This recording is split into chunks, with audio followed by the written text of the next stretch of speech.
I'm truly bowled over, and as it is, I think this is probably one of the most intimidating occasions I have faced for a number of reasons. First of all, I was walking in and I saw the motto "Reach for the Stars" and the music was playing, and I immediately thought of the sets of Star Trek, which is a university in its own way. But truly, if there is a group that can reach for the stars, both in the literal and metaphorical sense, this group is it, and it's deeply humbling. I also know your faculty, many of them are my friends, and therefore they have been my best teachers. And I truly envy you that you've had an opportunity to spend so much time with them. It's really an extraordinary pool of faculty. I'm humbled by Pramat. I think in India, good institution builders are extraordinarily rare. And to build not just one, but several institutions really is, quite astonishing.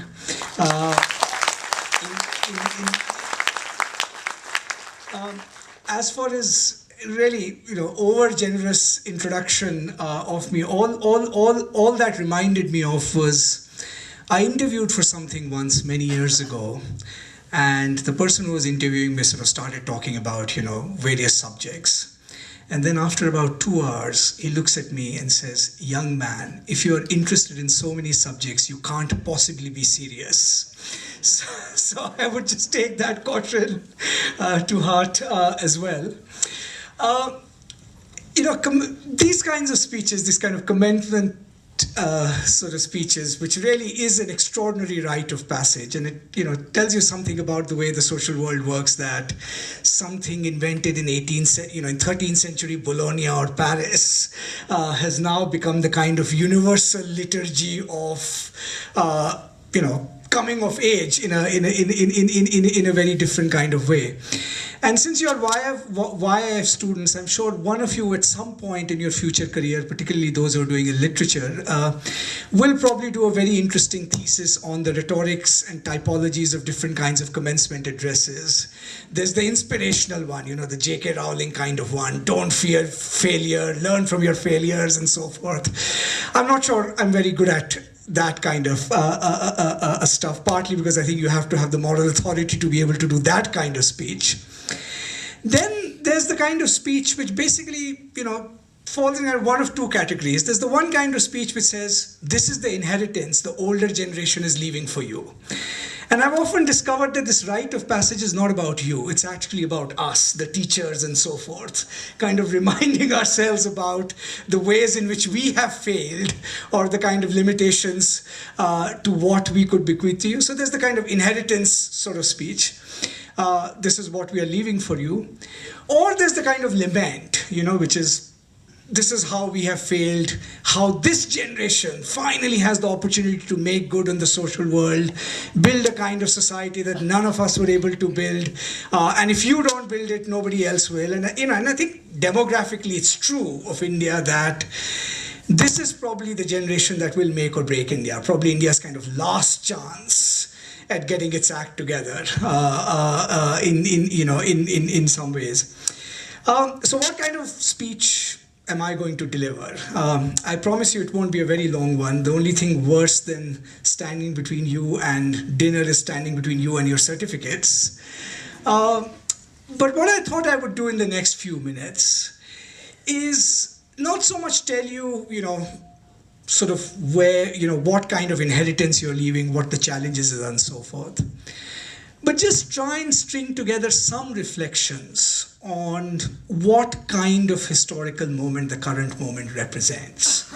And I think this will be drawn from several of the courses that you have taken. So if you like, you can think of this as kind of one last footnote, as it were, to the extraordinary education you've had in sociology, history, economics, and politics. And the reason I thought this would be appropriate for an occasion like this is I think your generation is remarkable in a very distinctive kind of way. And that distinction, I think, the distinctiveness captures something about this moment. So what is that distinctiveness? First of all, it strikes me that your generation is probably going to be the first one where if I asked you the question, who your role models are, you're probably going to find it harder to answer than any previous generation. I think we are living in a time where icon after icon, institution after institution is crumbling, and there's a sense that everything has feet of clay. But I actually think it's an enormously liberatory moment. It's a liberatory moment for you because it really does mean that there is a world for you to make on your own, in ways in which you're not burdened by, as it were, the weight of history that I think has burdened every generation in India. You're the first genuinely post-colonial generation in some ways, and I think, and I'll talk about that briefly, what that actually means. But there is a sense in which you are a generation that will have to create your own icons, your own role models, your own authority structures, because everything else is an extraordinary state of flux. And what I'll do is just briefly, in kind of 3 minutes each, take you to 3 or 4 spheres in which I see that flux, and perhaps invite you to, as it were, reach for the stars. I think many people would argue that, if you were to ask what ails India at the moment, the standard conventional answer in the public sphere is we have a governance crisis. Okay? And I'm sure all of you will agree in one way or the other. I must confess, I have become very suspicious of the term governance these days, because the term governance has become a kind of excuse for actors not taking on their own responsibilities and not thinking about their own responsibilities seriously. It's converting into an abstraction, something which is a very concrete series of interrelated problems, right? So everybody says we have a governance problem, right? As if in a sense we are not part of that structure. But my own view is that this governance problem, underneath this, is actually a quiet revolution happening. And I think it's an extraordinary moment, I think, in Indian history, if we think about what the elements of that revolution are. Very schematically put, right? And this is not just kind of social science, because I think it has ramifications for how you think about yourselves as well.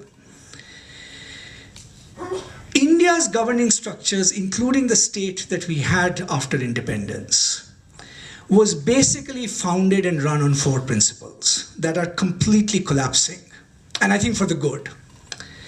The first principle was all hierarchies were vertical, right? So accountability was also vertical. If you asked as a young professional 10 years ago, young person working in government 15 years ago, who are you accountable to? The short answer was your boss. If your boss was satisfied, if your superiors were satisfied, you have discharged your duties.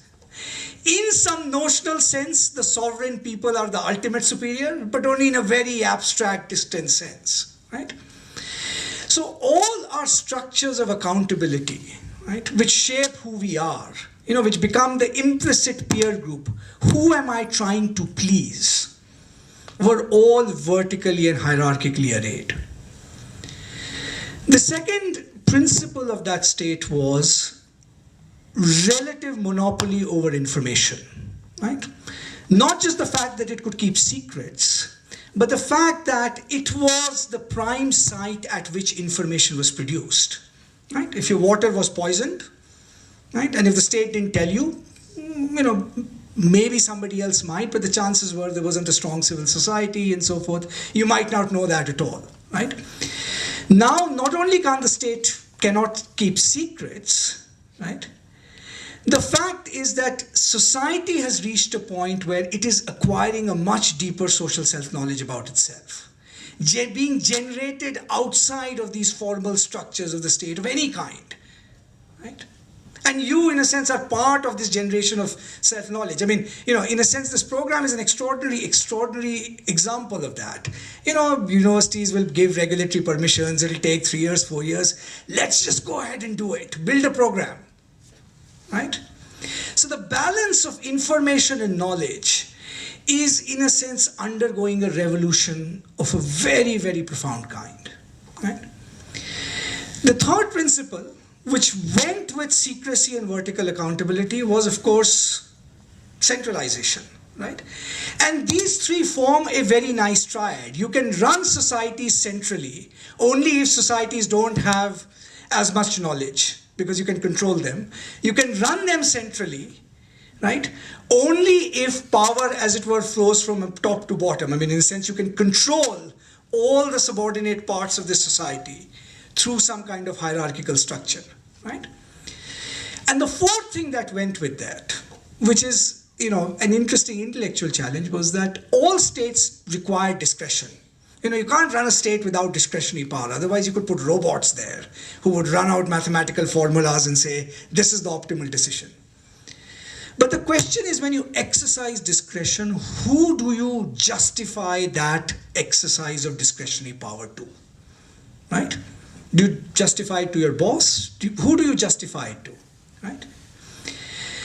Now, the big challenge for us is that across every domain of the state, each of these principles has completely collapsed. If you want to govern India on the illusion that the only kind of accountability will be vertical, accountability to superiors, not accountability to equals, not horizontal accountability to other people in the state, to citizens, you are doomed, right? If you assume that society will not generate the kind of social self-knowledge which will constantly challenge the state, you are doomed.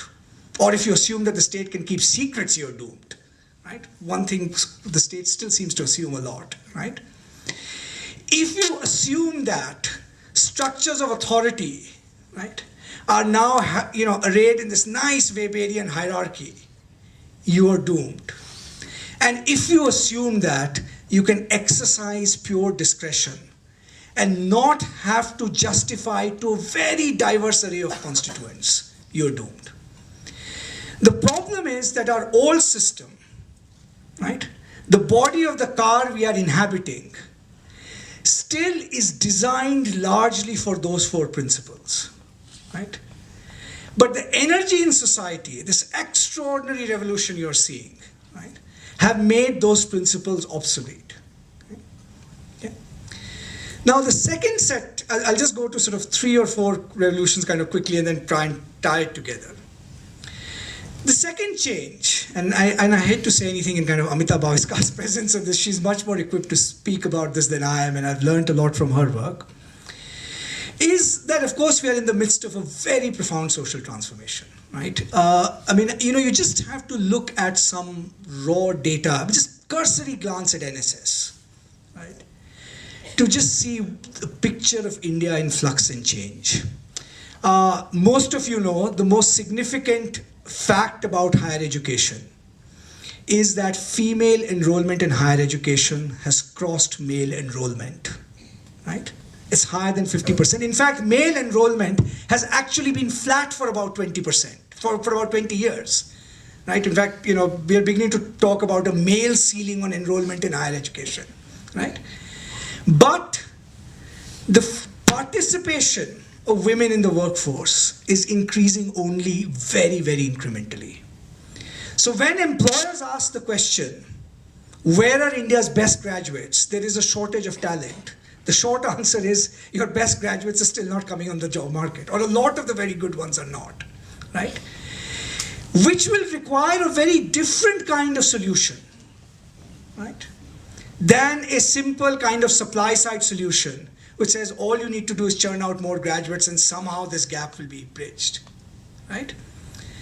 You look at other characteristics in data. You look at private spending on education, even amongst the lowest decile, right? The bottom 10% of India's population, right? Absolutely extraordinary numbers, right? 700, 800 rupees. This is ostensibly people below BPL. At one level, you said this is again an extraordinary change. 10 years ago, we used to have academic seminars on is there a demand for education in this country, right? I mean, that debate is just dead. It's over, right? The question now is whether the supply will be fast enough, good enough, of sufficient quality, right? You look at the rise of the middle class, right? Again, a very complicated term. Amita can talk more, at length about this. But if you take two kinds of middle classes, a distinction often made. One is a kind of global middle class, purchasing power more than $10 PPP, right? It's about 10% of the Indian population. Or you take the literal meaning of the term middle class, which is an income distribution no less than 80% of the median income and no higher than about 300% of the median income, right? This is about 45% of the Indian population. But you also take another fact that even when people move from $1 PPP, right, per capita income to $3 PPP, you're actually looking at a very, very profound change in lifestyles, in outlook, in expectations, in a sense of self. And if you ask any politician now, the first thing they will candidly admit is that we actually don't know what the people want anymore. 20 years ago, Indian politics was simple. You kept inflation low, you avoided famines, and you did some caste mathematics. I mean, I'm simply oversimplifying, but that was broadly it, right? Now, every household, including the very poor ones, have a much more complex class identity in a certain sense. I don't mean in a structural hierarchical sense. I don't want to say that, those hierarchies have been dismantled, right? Agriculture labor, landless agriculture labor, one brother taxi driver in the city, one agriculture landless labor. What is this class identity, right? Does a rural works program benefit them, or does inflation hurt them more? So you are in a time where, in a sense, the kinds of social alignments that are going to emerge are going to be very, very, if you like, complicated and subtle, right? And if you don't understand what these social alignments are going to be like, right, you will end up with the kind of politics that we in fact have, which is then exacerbated by one other feature which I do want to sort of say, which is democracy ostensibly is the empire of public opinion. How do we know actually what public opinion is? Right? The curious thing about public opinion, as Alexis de Tocqueville, whom some of you might have read in one course, has reminded us, was its completely reflexive quality. If you believe X is public opinion, then X becomes public opinion, right? The structure of politics right now is this extraordinary virtual game where it's not so much that there is something called public opinion which we fully understand. It is a fight over who gets to represent this public opinion, right? And can generate a kind of self-fulfilling momentum. So if television says this is public opinion, maybe it becomes public opinion, right? So because public opinion, the very concept has become detached from a reality, it's become a virtually self-fulfilling concept, right? It's not representing public opinion, right? It's inducing people to think that this is public opinion. You're producing a politics that is extraordinarily uncertain, right? Where all kind of old assumptions and certainties are dissolving, which is then kind of reflected in our institutional landscape. The last and final sort of kind of interesting thing about the moment, which is particularly relevant to, I think, things like YIF and your vocation going ahead, is in this kind of world, which is sociologically more complex, right? Which has this enormous liberatory potential, right? For building new kinds of authority structures that are horizontal, more transparent, less centralized, and where discretion is governed by public reason. How do we actually conduct public argument, right? Now, unfortunately, or fortunately you might say, I think it's fortunately, but some of you might disagree. In a situation like this, the kinds of challenges that we mostly face, right, are not the kinds that will resolve themselves into easy, simple answers, right? My great intellectual hero, to my mind, the one unquestionably great intellectual hero of the 20th century, an unquestionably great man of the 20th century with all its faults, was John Maynard Keynes, right? And I think the astonishing thing about Keynes was there's one consistent thread running to his work, which is the following, which is, if you think think you know the answer to the question before the question has been asked, you pose a danger to society. Right? Most of our public discourse and the way we, as it were, cope with this complexity violates this cardinal maxim. And I think this has got to be the first maxim of intellectual life in this country. Right? Right? But that will require very different protocols of argument. Right? That will require, right, a very different ethic of how you actually address other citizens. Right? We all say evidence-based policy making. That's what we need. Okay?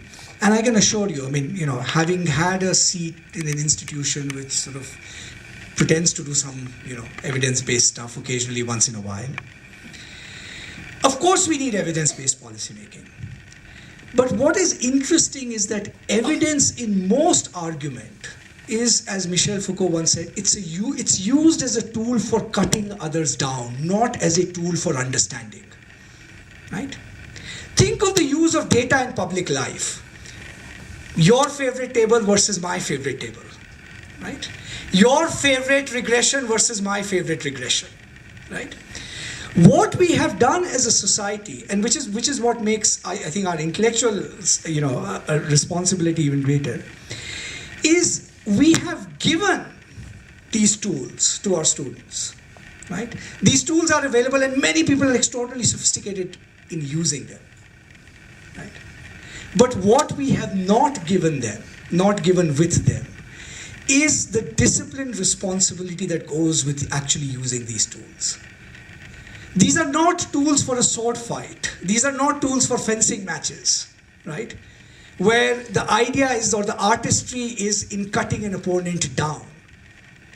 These are tools to come to some kind of mutual understanding and some kind of shared ground. You know, in the Enlightenment, Immanuel Kant wrote this great essay, What is Enlightenment? And you know, one of the things he says, look, enlightenment is the use of critical reason, right? Public reason. Now, there is a postmodernist gloss on this essay, right? Which I just want to kind of sort of flag here. Because when Kant said it's the use of public reason, what he meant was public reason as a collective exercise in figuring out something, right? It was not public reason simply as in a contest, right, for cutting each other down. Now, a contest can sometimes be a means to arriving at the truth, right? But there is an ethic of argumentation that has to, in a sense, accompany that. And the kinds of challenges that we face, whether it's migration, urbanization, gender violence, social mobility, higher education, name any of these, they require a different sort of ethic of argumentation. Right? Now, in this uncertain world, and I'm just sort of about to kind of end quickly. In this uncertain world, right, what will, as it were, be our guiding stars, right? And I think the nice thing I like about the YIF motto is that it's reach for the stars. You have to pick the star also, right? That is, I think, the extraordinary privilege your generation has. If you look at Indian history, Rudrangshu may bear me out on this, I think one of the astonishing things was kind of each generation created its own sense of certainty. Right, the nationalist generation had one, you know, the post-70s generation, post-JP generation had one. You have this extraordinary privilege of actually being able to rethink India anew, right? Not being burdened by, as it were, the contradictions which, you know, make us keep going round in circles. I'll just mention one as an example. At the moment in the Indian public sphere, there is, I think, a severe contest between two versions of India. It's often described as a kind of liberal version versus a communal version. I will put it slightly differently, because that, I think, sort of sometimes can analytically mislead. Which is the two versions of India that are jostling are, is India a federation of communities, right? Where each community provides a compulsory identity to those who inhabit it. I'm not saying unchangeable, I'm saying compulsory, right? So you will never overcome your caste no matter what, you will never overcome your community no matter what. What justice is evenness and balance between these communities, right? So India as a federation of communities versus the promise of another India, right? Which is India as where individuals have the freedom to liberate themselves from the tyranny of compulsory identities. It is not that community will not matter in that India, right? But it will be communities that are more freely chosen, right? That are chosen in the cause of, as it were, individual justice, right? This central contradiction that has run through Indian history in the 20th century, which we haven't still been able to resolve, right? I get very optimistic because I think this generation probably has a much better chance of not just resolving it, but I think seeing with greater analytical clarity what is at stake than any of our generations did, right? We were, as it were, too burdened, right, by the weights of our own identities to be able to see that, right? And the nice thing about I liked about that film, and which I hope YIF will continue to keep up, which is, you know, the great lightness of being that your generation can, as it were, perhaps aspire to in a way in which no other generation in India previously has, right? Okay. So, just as YIF, I think exemplifies the new India in its best spirit, an enormous collection of talent, the possibility of imagining new forms of organization and improvisation outside of templates of authority, right? The possibility of mixing and matching new social formations, again, in ways in which our traditional institutions do not, right? The possibility of public reason and public argument, right? Based on new conceptualizations of knowledge, again in ways in which our traditional institutions do not, right? You have already had the opportunity to, as it were, build that new India just by being through YIF, right? And I hope the future of India will be written by not just YIF, but many more YIFs to come. Thanks.